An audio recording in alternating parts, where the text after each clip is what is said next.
Mengapa di zaman informasi lebih mudah diakses, justru kebijaksanaan sejati menjadi semakin langka? Mengapa dunia modern tampaknya menciptakan ketidaktahuan, kekerdilan, dan kedangkalan, sementara membungkam kedalaman, kecerdasan, dan refleksi yang mendalam? Mengapa para pemikir memudar menjadi bayang-bayang, sementara para penghibur menjadi selebritis dan selalu bermandikan cahaya? Dalam video ini kita akan menyelami lebih dalam sebuah pertanyaan yang mendesak sekaligus mencengangkan. Mengapa kebodohan menjadi normal serta menjadi tren budaya? Dan apa yang akan kita ungkap tentang matinya kebijaksanaan di zaman kita? Tetaplah bersama saya sampai akhir, karena kajian terakhir bukan hanya yang terpenting, tetapi juga yang paling membuat kita semua tercekat. Ini mungkin akan mengubah cara Anda melihat dunia dan diri Anda selamanya. Sebelum kita mulai, luangkan waktu sejenak untuk berlangganan saluran kami. Tinggalkan like dan bagikan pemikiran Anda di kolom komentar. Mari ciptakan ruang bagi mereka yang masih menghargai pemikiran, menghargai refleksi dan wawasan yang dapat menembus dinding-dinding kebisingan. Apa yang akan Anda temukan mungkin tidak hanya mengejutkan Anda, tetapi juga dapat membangkitkan sesuatu yang telah lama tertidur dalam diri Anda sendiri. Sekarang mari kita mulai perjalanan ini.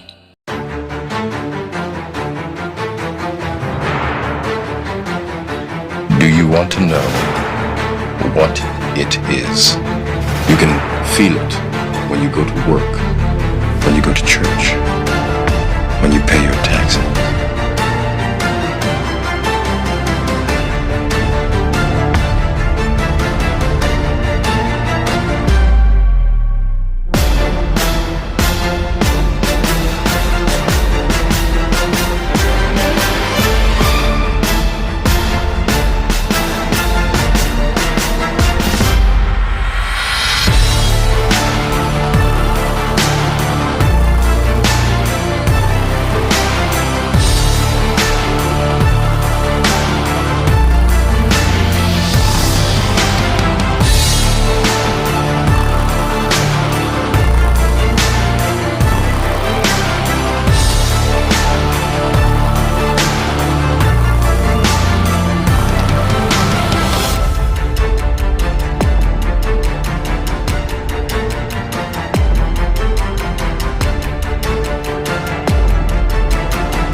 Memahami budaya modern terhadap kebodohan, pertama-tama kita harus memahami apa sebenarnya kebijaksanaan itu dan apa yang bukan. Kebijaksanaan bukan sekedar kecerdasan, itu bukan data atau informasi atau bahkan pengetahuan. Kebijaksanaan dalam dunia barat disebut intelijen. Satu-satunya kebijaksanaan sejati adalah mengetahui bahwa Anda tidak tahu apa-apa. Kebijaksanaan lahir dari kerendahan hati. Itu adalah kesadaran yang tenang akan kompleksitas kehidupan dan penolakan untuk membuat penilaian yang dangkal. Kebijaksanaan hanya diperoleh dengan usaha yang cukup dan tidak berlebihan, tidak pernah diberikan dan bukan untuk dirasakan, tidak juga dipamerkan. Namun masyarakat kita telah mengubah kompasnya dan ukurannya. Kita tidak lagi menghargai sesuatu yang dalam. Masyarakat modern telah mengubah pola pikir bahwa kebijaksanaan itu diberikan khusus hanya pada mereka yang memiliki kebeningan dan kebersihan jiwa. Tetapi kenyataannya kebijaksanaan itu diusahakan, sama halnya dengan kebeningan jiwa itu sendiri. Itu tidak diberikan tetapi diusahakan.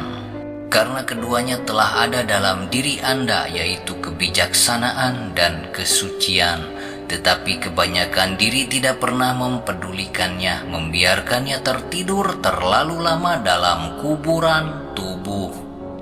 Kebanyakan diri membangkitkan arogansi, kesombongan, dan ego. Akibatnya, mereka terjebak dalam tren dan budaya modern, sehingga setiap tarian hanya menciptakan tarian setan yang dimainkan Ndoro Tuan Dajjal, dan alat musik yang dimainkan adalah iblis. Mari kita sejenak memainkan alat musik yang berbeda, alat musik yang dimainkan para nabi. Alat musik ini adalah ilahi yang dipenuhi kasih, kebijaksanaan, dan kebeningan. Kita mendambakan tarian ini terjadi secara masif dalam kenyataan hidup kita sekarang.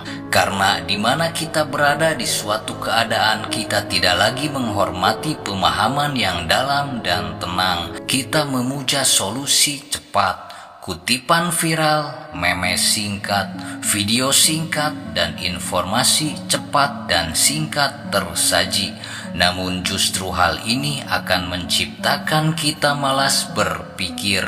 Dan jika hal tersebut berulang, akan menciptakan sebuah diri yang tidak lagi bisa berpikir. Mereka hanya akan mengikuti segala sesuatu yang tersaji untuknya, mengikuti segala melodi harpa yang sedang dimainkan. Pikirkan figur publik yang dijunjung tinggi saat ini adalah selebritas yang mendapatkan jutaan pengikut. Hal itu mereka dapatkan karena kontroversi, bukan karena kontribusi. Influencer mendapat keuntungan dari kejutan, bukan substansi. Bahkan influencer wanita kerap kali mendapat keuntungan dan jutaan pengikut dari memamerkan bagian tubuhnya yang terbuka, bukan lagi dari kelembutan kasih yang ia miliki. Kerendahan ini terus meluas di dunia seperti kanker yang menular, merebak ke setiap penjuru dan setiap diri manusia.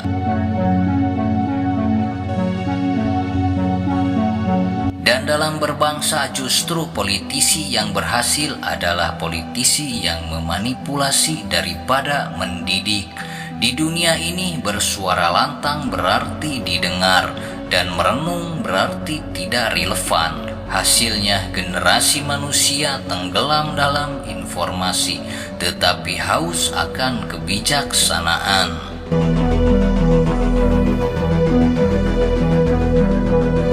Mereka mendapatkan banyak sekali pengetahuan tetapi tanpa makna. Mereka dipenuhi ilmu dan gelar, tetapi perbuatannya lebih rendah dari binatang. Ketika orang tidak lagi mampu membedakan antara kebenaran dan ilusi, masyarakat akan membusuk. Kemunduran itu nyata saat ini. Kita melihatnya dalam rusaknya percakapan yang bermakna. Di ruang media yang disajikan live, ditonton jutaan jiwa, menyuguhkan perdebatan kosong tanpa makna. Kita melihatnya bagaimana wacana publik telah menjadi adu mulut, bukan pencarian pemahaman. Kita melihatnya betapa mereka satu sama lain saling memusuhi, tidak ada ikatan kasih sejati yang saling menyatukan. Tanyakan pada diri Anda sendiri, kapan terakhir kali Anda melihat percakapan yang tenang dan cerdas menjadi viral? Kapan terakhir kali Anda mendengar seseorang pemimpin politik mengakui bahwa mereka tidak tahu sesuatu dan bersedia belajar kepada orang yang tahu? Setiap diri telah merasa tahu. Bahkan mungkin Anda yang mendengar ini pernah merendahkan sesuatu dan merasa tahu akan sesuatu. Ingatlah, pondasi kebijaksanaan adalah tindakan kerendahan hati. Kerendahan hati tidaklah pernah ada jika kita memiliki pola pikir merasa tahu, apalagi jika sudah paling merasa tahu, bahkan merasa paling benar di atas segalanya. Di dunia kuno, kebijaksanaan dan kebeningan jiwa dipandang sebagai kebajikan tertinggi. Orang Yunani memuja filsuf yang secara harfiah berarti pecinta kebijaksanaan. Orang Mesir dan Arab memandang kebijaksanaan sebagai sesuatu yang bersifat suci dan ilahi. Orang bijak Tiongkok Konfusius berbicara tanpa henti tentang pengembangan harmoni batin dalam yin dan yang dan kejernihan moral. Orang bijak Nusantara berbicara tentang kebeningan jiwa harus dibudayakan. Jalannya adalah ketuhanan yang Maha Esa akan menciptakan manusia beradab. Namun saat ini pengajaran semacam itu tampak hampir menggelikan. Bahkan bagi sebagian besar orang adalah jalan hidup yang aneh dan tidak umum. Tetapi mereka semua pasti setuju dan mengatakan mengagumi para nabi dan orang bijak. Tetapi kita jarang menghargai mereka. Nabi Isa alaihi wasallam diutus untuk menjadi contoh agar jalan hidupnya diikuti oleh manusia. Begitupun Nabi terakhir Muhammad sallallahu alaihi wasallam. Para nabi diutus untuk menjadi contoh teladan dan harus ditiru.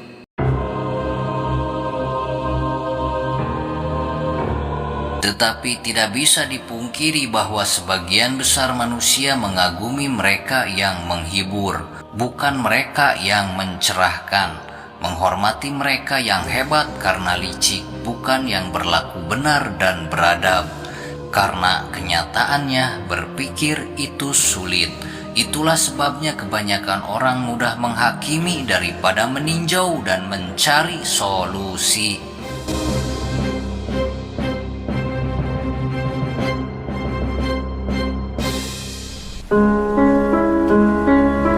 Masyarakat kita telah mengganti pikiran dengan opini, mengganti belajar dengan menggulir, mengganti dialog dengan debat.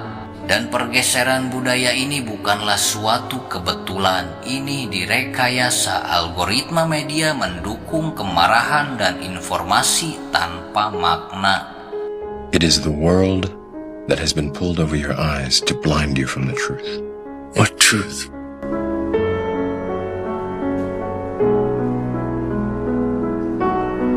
Platform sosial menghargai reaksi impulsif bukan pertimbangan yang cermat.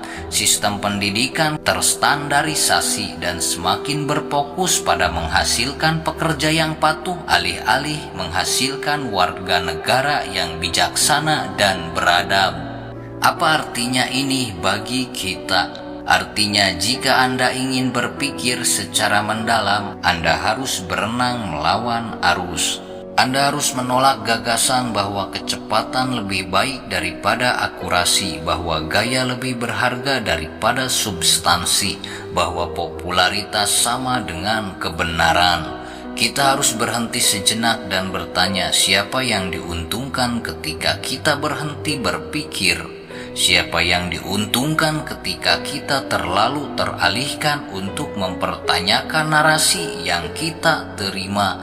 Mengapa kebodohan tidak hanya ditoleransi tetapi juga dirayakan dan dibudayakan? Karena cara cerdas untuk membuat orang tetap pasif dan patuh adalah dengan membatasi secara ketat spektrum pendapat yang dapat diterima, tetapi mengizinkan perdebatan yang sangat hidup dalam spektrum itu.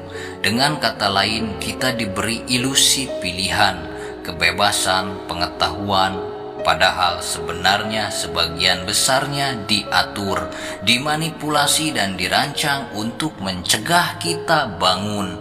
Namun inilah kabar baiknya, Kebijaksanaan tidaklah mati, ia bersembunyi dalam diri-diri manusia, seperti benih yang menunggu di bawah permukaan. Ia bertahan dalam kesunyian, dalam buku-buku yang belum dibaca, dalam percakapan panjang, dan dalam momen-momen kesendirian yang kini ditakuti banyak orang. Kebijaksanaan bertahan dalam diri Anda ketika Anda memilih untuk melihat ke dalam daripada selalu melihat keluar. Jadi, apa yang diperlukan agar kebijaksanaan bangkit kembali? Bagaimana kita dapat merebut kembali kebajikan yang pernah memandu peradaban, kebajikan yang sama yang membangun perpustakaan, menulis kitab suci, dan menempa revolusi? Kita akan membahasnya di segmen berikutnya.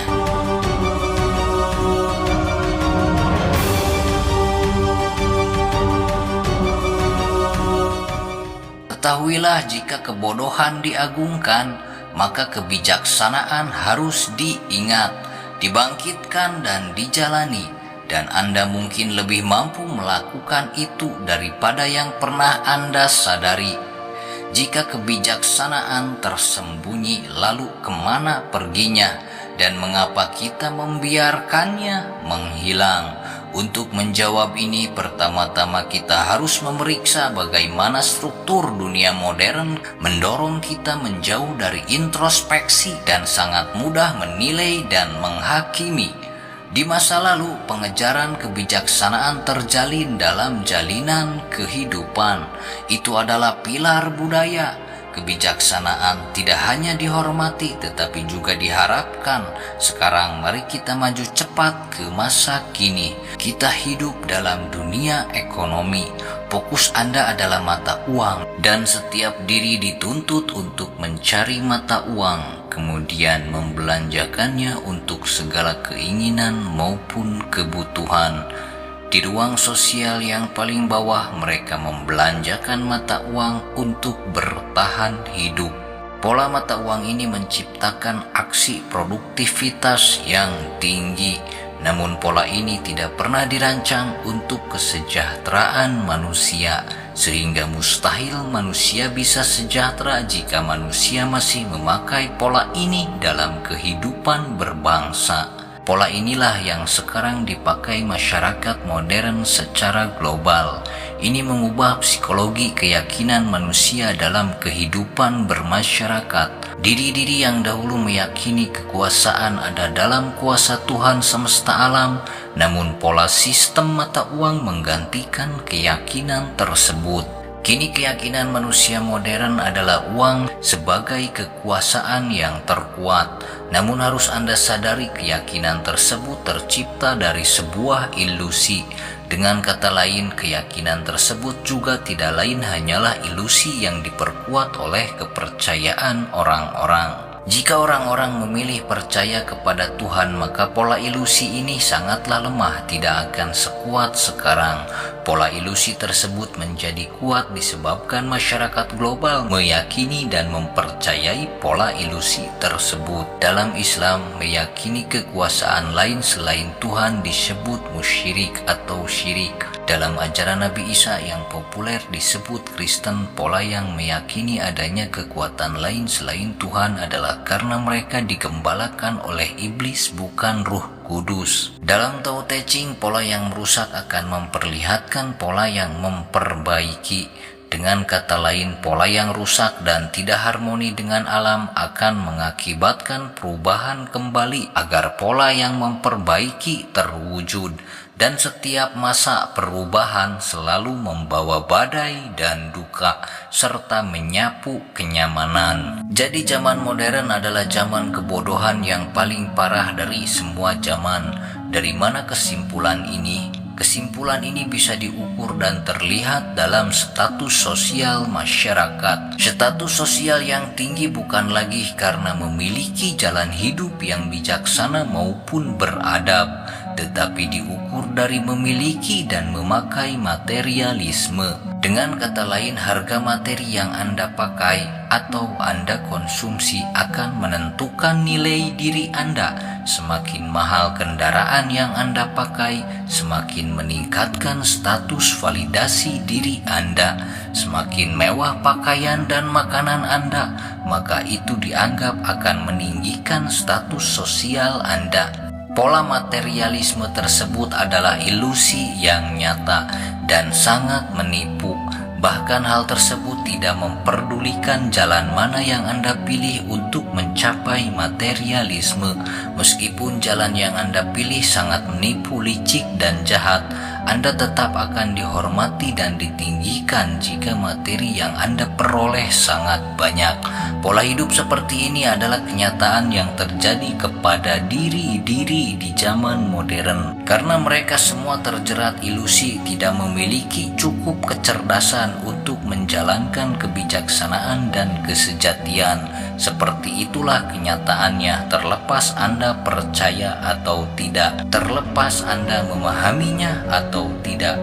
Ketinggian diri Anda sejatinya diukur oleh jalan hidup Anda sendiri. Ketika Anda memilih kebijaksanaan dan beradab, maka Anda telah berlaku benar sebagaimana manusia yang seharusnya, dan kebenaran sejatinya adalah status yang tinggi. Dan aplikasi dirancang untuk membajak sistem saraf Anda. Berita dibuat untuk memancing kemarahan publik dan emosional publik, bukan untuk menumbuhkan kecerdasan, apalagi kebijaksanaan. Sekolah berada di bawah tekanan untuk menghasilkan hasil yang terukur dan cepat, sehingga siswa menjadi statistik dan guru menjadi penyusun ujian. Tidak ada waktu untuk berpikir, hanya untuk bereaksi dan menuruti. Di dunia ini, kebijaksanaan menjadi tidak nyaman. Ia memperlambat segalanya ketika ia mengajukan pertanyaan yang tidak memiliki jawaban yang mudah, dan masyarakat pun membuangnya. Mungkin tidak dengan sengaja, tetapi secara bertahap dan sistematis hampir tidak terlihat. Seperti itulah cara kebodohan merebak ke seluruh penjuru negeri dan diagungkan oleh diri-diri, bukan melalui konspirasi besar, tetapi melalui pergeseran kolektif menuju apa yang mudah, cepat, dan memuaskan. Berpikir kritis berarti menantang asumsi Anda sendiri. Mencari kebijaksanaan berarti menapaki jalan yang tidak menawarkan jaminan kenyamanan atau validasi. Tetapi budaya masa kini tidak menghargai hal itu. Budaya masa kini menghargai kepastian, bahkan ketika kepastian itu amat dangkal. Budaya masa kini memuja validasi, meski validasi itu hanya ilusi. Pertimbangkan bagaimana kita memperlakukan pahlawan masa kini. Tokoh masyarakat memperoleh pengaruh bukan melalui kedalaman pemikiran, tetapi melalui frekuensi konten. Politisi dipilih bukan karena kapasitas mereka untuk memahami kompleksitas ekonomi, kehidupan sosial, dan kehidupan budaya manusia, tetapi karena kemampuan mereka untuk menyampaikan informasi singkat. Selebriti mendominasi wacana publik, bukan cendekiawan, bukan orang bijak, bukan pula pencari kebenaran. Pesan apa yang disampaikan dari kejadian ini? Ia memberitahu kita bahwa ketenaran lebih berharga daripada pengetahuan, bahwa visibilitas sama dengan otoritas, dan siapapun yang berteriak paling keras berhak untuk didengar paling banyak. Kita tenggelam dalam data tetapi haus akan makna, terlalu terstimulasi tetapi kurang reflektif, terus-menerus terhubung tetapi sangat tersesat. Namun inilah bagian yang paling berbahaya. Banyak orang bahkan tidak lagi menyadari ketiadaan kebijaksanaan adalah karena kebodohan telah dinormalisasi. Kebodohan telah dibungkus dalam humor, dibuat enak didengar melalui ironi, dan tertanam dalam hiburan. Ada harga yang sangat mahal atas kematian kebijaksanaan. Ini bukan hanya tentang intelektual, ini tentang emosional, sosial, dan terutama spiritual. Ketika orang berhenti mencari kebijaksanaan, mereka menjadi lebih rentan terhadap manipulasi. Hasilnya, dunia dipenuhi dengan kebisingan, konflik, perpecahan, dan sangat sedikit pemahaman. Tidak ada persatuan dalam perbedaan. Ini bukan hanya sekedar pergeseran budaya, ini adalah krisis makna. Ketika seseorang tidak dapat menemukan makna yang mendalam, mereka mengalihkan perhatian mereka dengan kesenangan. Dan ketika seseorang tidak dapat menemukan makna yang sebenarnya, mereka akan terus melihat keluar diri dengan menilai dan menghakimi daripada introspeksi diri. Jika mereka menghadapi konflik, selalu saja mencari kambing hitam atau menyalahkan yang lainnya seakan dirinya diserang. Itulah penghakiman dan penilaian, bukan sebuah introspeksi yang mendalam. Padahal mengakui kesalahan kemudian berbenah agar tidak melakukan kesalahan lagi adalah hal yang paling mulia, bahkan puncaknya kemuliaan itu sendiri. Hal itu disebut tobat dalam Islam dan disebut pengakuan dosa oleh Nabi Isa. Setiap diri ketika menghadapi apapun, yang pertama mereka diajarkan untuk melihat keluar diri. Jika menghadapi hal yang memuaskan, mereka berbangga dengan dirinya sendiri. Tetapi ketika menghadapi sesuatu yang tidak sesuai keinginannya, selalu menyalahkan keluar diri, menghakimi, menilai, dan mencari kambing hitam.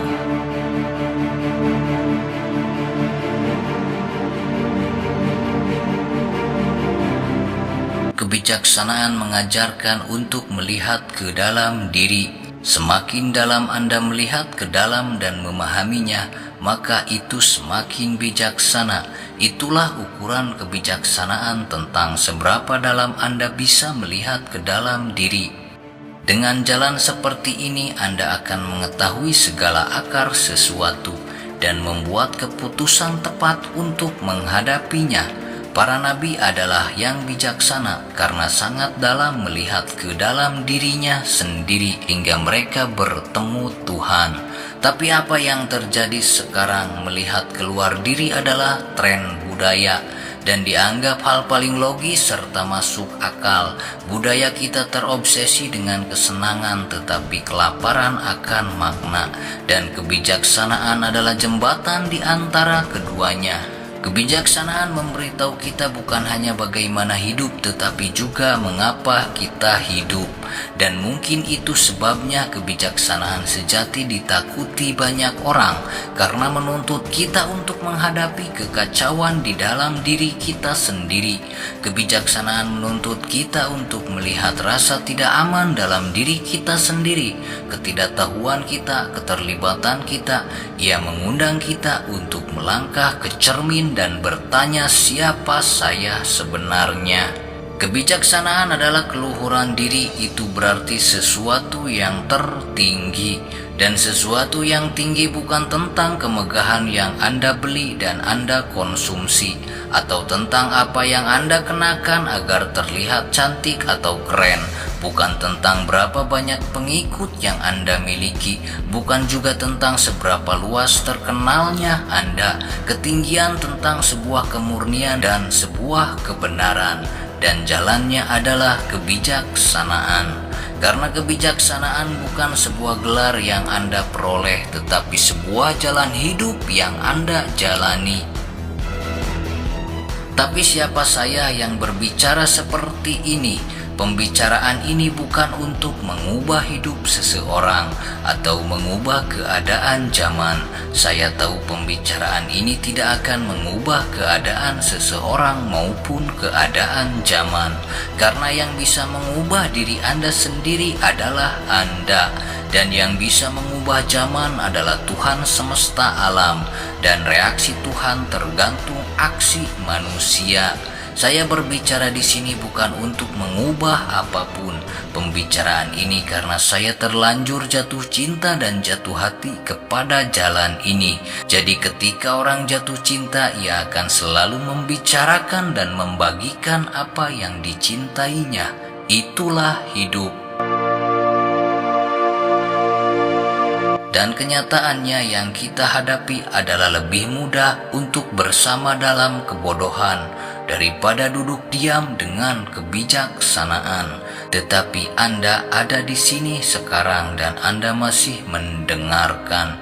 Itu berarti Anda memiliki benih cinta pada jalan ini. Itu berarti bahwa di suatu tempat di dalam diri Anda ada rasa lapar akan sesuatu yang lebih dalam, sesuatu yang nyata. Anda adalah bagian dari semakin banyak orang yang lelah dengan perairan dangkal dan siap menyelam ke dasar permukaan. Jadi mari kita menyelam.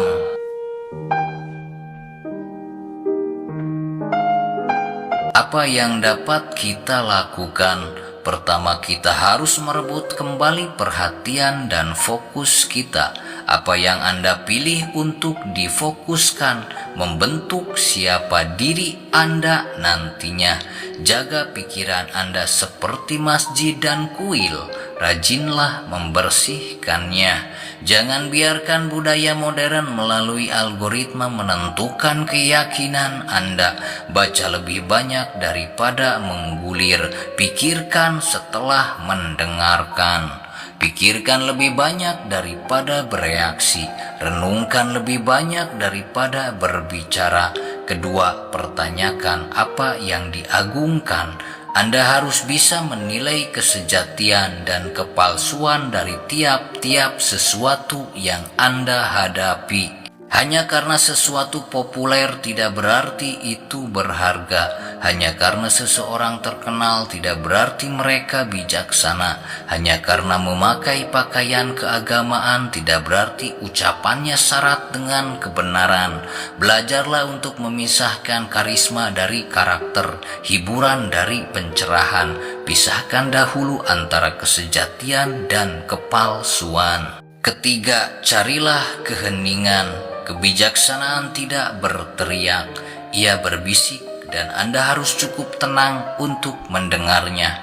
Luangkan waktu untuk menyendiri, ajukan pertanyaan-pertanyaan sulit kepada diri Anda sendiri dan jangan terburu-buru menjawabnya. Terakhir dan yang terpenting, kelilingi diri Anda dengan ide-ide dan orang-orang yang mengangkat Anda.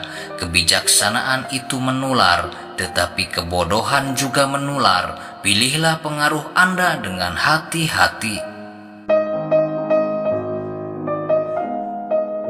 Di segmen berikutnya kita akan menjelajahi bagaimana pemujaan terhadap ketidaktahuan ini bukan sekedar tren budaya, tetapi juga erosi spiritual. Kita sebenarnya memasuki zaman jahiliyah yang lebih parah dari zamannya Nabi Muhammad SAW. Kita akan melihat bagaimana obsesi modern terhadap hal-hal yang dangkal tidak hanya menghancurkan wacana publik, tetapi juga melubangi jiwa individu. Dan kita akan mulai mengungkap jalan kuno yang dapat membawa kita kembali ke masa lalu. Kematian kebijaksanaan bukanlah sesuatu yang tidak dapat diubah, tetapi semakin lama kita menunggu, semakin sulit kebangkitannya. Ketika sesuatu budaya meninggalkan kebijaksanaan, apa yang mengisi kekosongannya? Jawabannya sangat meresahkan. Ketika kebijaksanaan mati, keheningan jiwa diisi kedangkalan. Ketika jiwa mengeluarkan kembali apa yang ada di dalamnya, maka tercipta sebuah perilaku. Karena kita mengisi diri kita dengan kedangkalan, maka perilaku manusia adalah kedangkalan itu sendiri, dan hal ini dibenci oleh Allah Tuhan semesta alam, karena akan merusak alam semesta, bahkan merusak kehidupan manusia itu sendiri. Perilaku merusak manusia mengarah kepada kerusakan yang ekstrim. Bukan saja hilangnya rasa malu, tetapi moral pun hilang. Perilaku kebiadaban manusia itu sendiri bisa merusak peradaban kehidupan. Hal ini pernah terjadi di zaman Upnapistim atau Nabi Nuh, karena setiap diri merupakan kuil dan masjid suci. Ini bukan hanya masalah sosial, ini adalah spiritual. Ini tidak bisa dipisahkan. Jika Anda telah terbawa arus modernisasi, hidup dalam budaya sekulerisme, maka pembahasan ini bukan untuk Anda. Karena semua pembahasan di sini akan selalu terkait dengan esensi spiritual dan ketuhanan. Tetapi jika Anda sudah bosan dengan sekulerisme dan ingin sesuatu yang baru, maka bergabunglah, tiada larangan untuk bergabung maupun meninggalkan. Kebijaksanaan sejati pada intinya bersifat spiritual, bukan hanya dalam pengertian religius, tetapi dalam pengertian yang melampaui hal-hal material. Kebijaksanaan mengajarkan kita untuk bertanya, bukan hanya tentang bagaimana cara hidup, tetapi juga tentang mengapa kita ada di sini. Kebijaksanaan mencari yang abadi dalam hal yang fana. Kebijaksanaan melihat pola-pola yang tak terlihat di balik kekacauan hidup. Namun dalam masyarakat yang didorong oleh materialisme, pertanyaan-pertanyaan seperti itu hanya diabaikan. Pertanyaan-pertanyaan seperti itu mendapat ejekan, seolah-olah berpikir adalah penyakit dan kedalaman adalah hambatan. Penghinaan halus terhadap introspeksi diri lebih dari sekedar budaya. Itu bahkan dilembagakan. Kita telah menciptakan sistem yang menghukum kompleksitas dan menghargai kesesuaian. Lembaga pendidikan seringkali menghargai hafalan daripada imajinasi. Tempat kerja menghargai produktivitas daripada refleksi. Media sosial menghargai polaritas daripada nuansa. Namun kita telah bertanya-tanya mengapa kebijaksanaan lenyap. Sebenarnya itu tidaklah lenyap, itu telah diganti secara sistematis. Tetapi siapa yang diuntungkan dari pemindahan ini? Mengajukan pertanyaan ini adalah langkah pertama menuju pencerahan.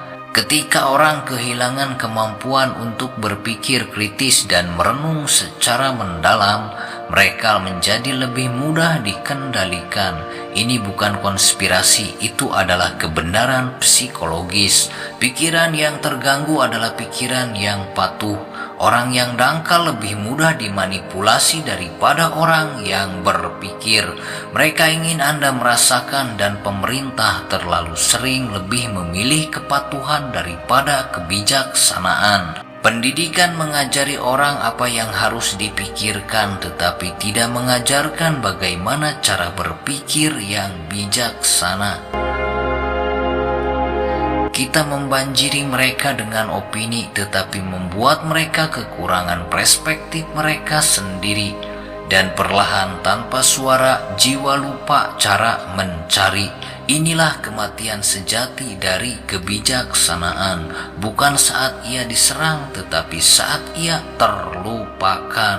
Tanyakan pada diri Anda kapan terakhir kali Anda menonton film yang memuji orang bijaksana. Bukan seorang jenius, bukan seorang pemberontak, tetapi seseorang yang benar-benar bijaksana. Kapan terakhir kali Anda menonton video yang sedang tren yang memuji kerendahan hati, kedalaman, atau kejernihan moral? Kita tidak lagi memuji nilai-nilai itu. Kita mengubah nilai kebajikan menjadi nilai yang sesuai selera keinginan.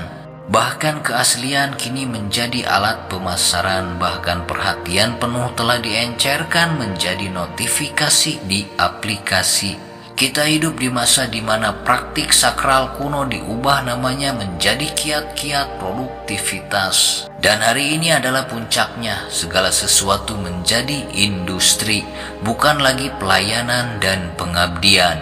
Ini bukan hanya ironis tetapi juga tragis. Kita telah menukar transendensi dengan transaksi, dan dengan melakukan itu kita telah kehilangan benang merah yang menghubungkan kita dengan sesuatu yang lebih besar dari diri kita sendiri. Namun inilah paradoksnya, bahkan di zaman yang bising ini rasa lapar akan kebijaksanaan masih ada. Ia berbisik kepada Anda di saat-saat yang tenang. Ia menggugah ketika kita merasa hampa setelah berjam-jam menggulirkan layar tanpa berpikir.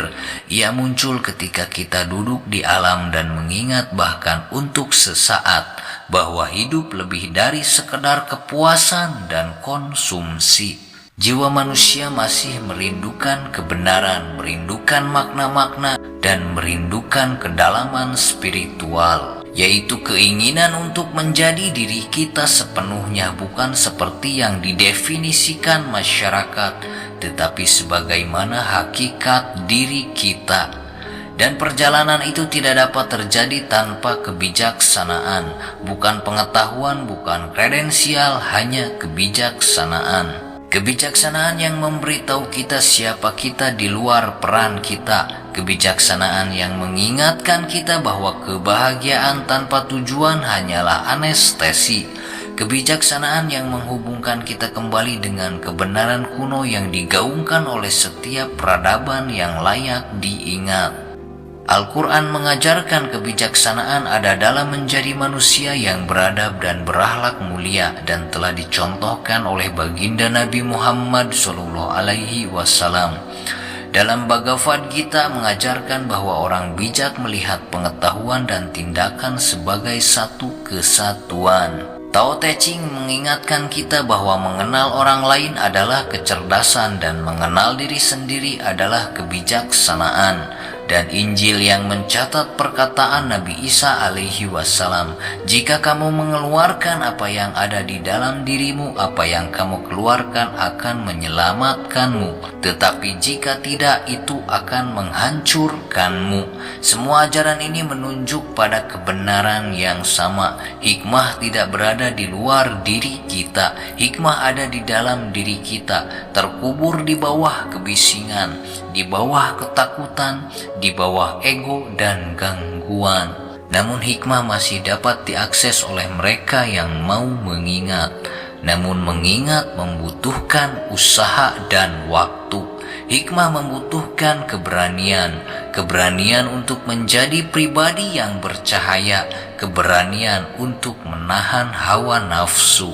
Keberanian untuk menjauh dari keramaian, keberanian untuk menerima kebenaran yang tidak menyenangkan, yang tidak menawarkan dopamin, tidak ada imbalan instan, hanya evolusi jiwa yang tenang. Mengapa keberanian itu begitu langka? Karena itu membutuhkan semacam kematian. Kematian apa? Yaitu kematian diri palsu. Bagian diri kita yang ingin disukai lebih dari sekedar menjadi nyata. Bagian diri kita yang menyesuaikan diri untuk bertahan hidup, bahkan ketika kesesuaian membunuh jiwa.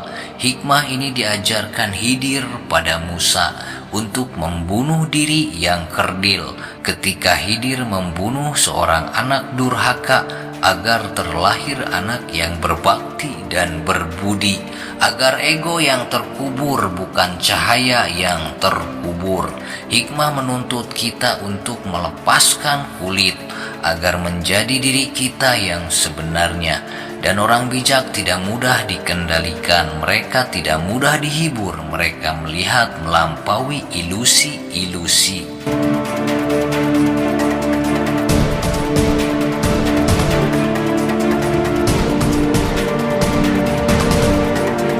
Jadi, jika kebijaksanaan menunggu, pertanyaan sebenarnya, apakah Anda akan menjawab panggilan itu? Anda tidak perlu menjadi seorang sarjana atau orang bijak untuk memulai. Anda hanya perlu menjadi sangat jujur dengan diri Anda sendiri, dengan dunia dan dengan cara Anda hidup. Karena membangkitkan kembali kebijaksanaan tidak dimulai di puncak gunung atau di biara. Itu dimulai dalam kehidupan sehari-hari Anda, dalam cara mengamati, cara Anda berbicara, bagaimana Anda memilih apa yang akan Anda hargai. Itu dimulai ketika Anda berhenti bertanya, apa yang saya inginkan saat ini, dan mulai bertanya apa yang benar-benar penting. Dan perubahan ini bersifat revolusioner. Anda mulai melihat bahwa kebijaksanaan bukanlah tentang memiliki jawaban yang benar, tetapi tentang mengajukan pertanyaan yang tepat.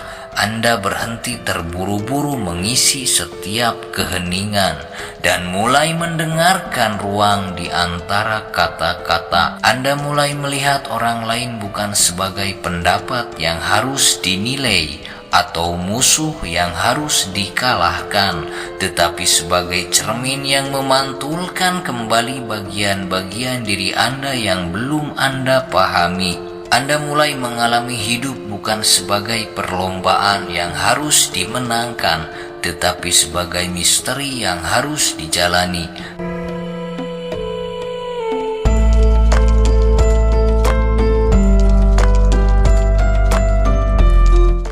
Tetapi hidup dengan bijak di dunia saat ini adalah tindakan pemberontakan, karena Anda melawan arus yang menghargai kepuasan instan dan menghukum introspeksi.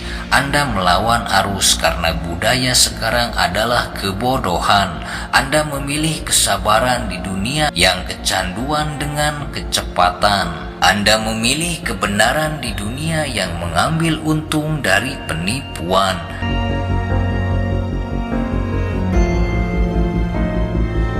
Ini bukanlah jalan yang mudah, tetapi ini adalah satu-satunya jalan yang mengarah ke suatu tempat yang nyata. Jadi bagaimana Anda memulainya? Pertama, sederhanakan. Kebijaksanaan tidak hidup dalam kekacauan. Ia membutuhkan ruang untuk bernapas. Bersihkan kekacauan mental. Batasi paparan Anda terhadap kebisingan yang tidak berarti. Lindungi pikiran Anda sebagaimana Anda melindungi rumah Anda dari polusi. Apa yang Anda izinkan masuk ke dalam diri Anda, perhatian menjadi arsitek jiwa Anda. Dan yang kedua, bacalah, namun bukan sembarang bacaan. Bacalah mereka yang telah menempuh jalan sebelum Anda, karena persepsi kita membentuk realitas. Ketiga, praktekkan kesendirian. Kebijaksanaan tidak datang melalui kebisingan. Kebijaksanaan datang melalui keheningan. Berjalanlah tanpa ponsel Anda. Duduklah dalam keheningan. Biarkan kebosanan kembali, karena kebosanan seringkali menjadi pintu menuju wawasan. Ajukan pertanyaan yang membuat Anda gemetar, bukan untuk jawaban tetapi untuk pencerahan. Dan yang keempat, amati hidup Anda. Amati dengan sungguh-sungguh bagaimana Anda berbicara kepada orang lain, dan apa yang Anda kejar dan mengapa. Apakah Anda dipandu oleh nilai-nilai luhur atau oleh validasi? Apakah Anda mengonsumsi sesuatu lebih banyak untuk tubuh Anda daripada menciptakan perbuatan sosial yang baik? Apakah Anda selalu melarikan diri dari kenyataan daripada bertanggung jawab atas segala perbuatan Anda? Kelima, carilah percakapan yang mengangkat derajat Anda. Kelilingi diri Anda sendiri dengan orang-orang yang menantang Anda untuk tumbuh. Orang-orang yang membuat Anda berpikir, bukan hanya setuju. Ini jarang terjadi tetapi sangat penting karena kebijaksanaan bukanlah jalan tunggal. Itu adalah api bersama yang disalurkan dari pikiran-pikiran dan hati ke hati. Dan terakhir, mungkin yang paling radikal, belajarlah untuk hidup perlahan. Tidak malas, tidak pasif, tetapi dengan sengaja. Perlambatlah secukupnya untuk mencicipi makanan Anda, untuk menyaksikan matahari terbenam. Rasakan dengan hati Anda, untuk mendengar nada di balik kata-kata seseorang, untuk memperhatikan napas Anda sendiri, untuk mengenali kesakralan dalam hal-hal yang biasa, karena kebijaksanaan tidak ditemukan dalam momen-momen luar biasa.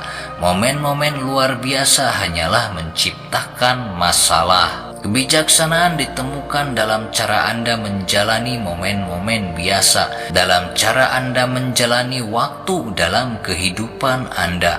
Nenek moyang kita mengetahui hal ini. Para mistikus, dukun, filsuf, mereka semua mengajarkan kebenaran yang sama dalam bahasa yang berbeda.